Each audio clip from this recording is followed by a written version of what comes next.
Function ఏదైనా, పెళ్ళైనా, ఆదివారమైనా, సోమవారం అయినా, పండగైనా, హాలిడే అయినా, బయటికి వెళ్ళాలన్నా, ఇంట్లో ఉండాలన్నా, ఏది ఏమైనా సరే మన ఇంట్లో పనులు మాత్రం ఆగవు కదా. ఇంకా అలాగే మార్నింగ్ లేచేసి బీట్రూట్ జ్యూస్ తాగి పాతకాల పోల్లాగా గంజన్నం తింటే ఏదో ఆరోగ్యం బాగుంటుంది అనేది ట్రై చేస్తున్నాను. అది తాగిన తర్వాత ఎంత ఎనర్జీ నాకు వచ్చిందో తెలియదు, కానీ నేనైతే అసలు మార్నింగ్ లేచిన దగ్గర నుంచి నైట్ వరకు ఏదో ఒక పని చేస్తూనే ఉంటాను. నీరసం, అలసట ఇవన్నీ మామూలే. ఇవన్నీ వస్తున్నాయని చెప్పి నీరసంగా ఉందని పక్కన కూర్చుంటే మన పనులు ఎవరు చేస్తారు? అంతేకాదు, ఈ రోజు ఈ పనులన్నీ అయిపోయిన తర్వాత నేను రెడీ అయ్యి బయటకి అయితే వెళ్ళాలి మా ఫ్యామిలీతో కలిసి. ఈ రోజు అయితే అసలు చాలా పని ఉంది.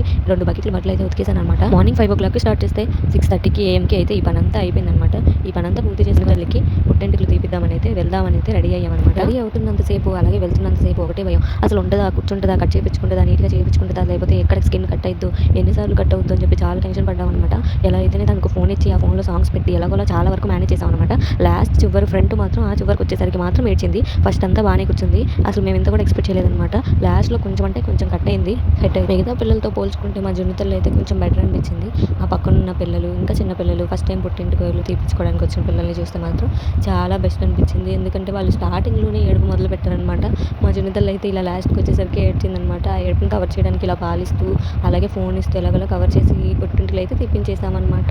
ఈ వీడియో మీకు నచ్చితే లైక్ చేయండి. మరిన్ని వీడియోస్ కోసం ఈ ఛానల్ని సబ్స్క్రైబ్ చేసుకోండి. Thank you, bye.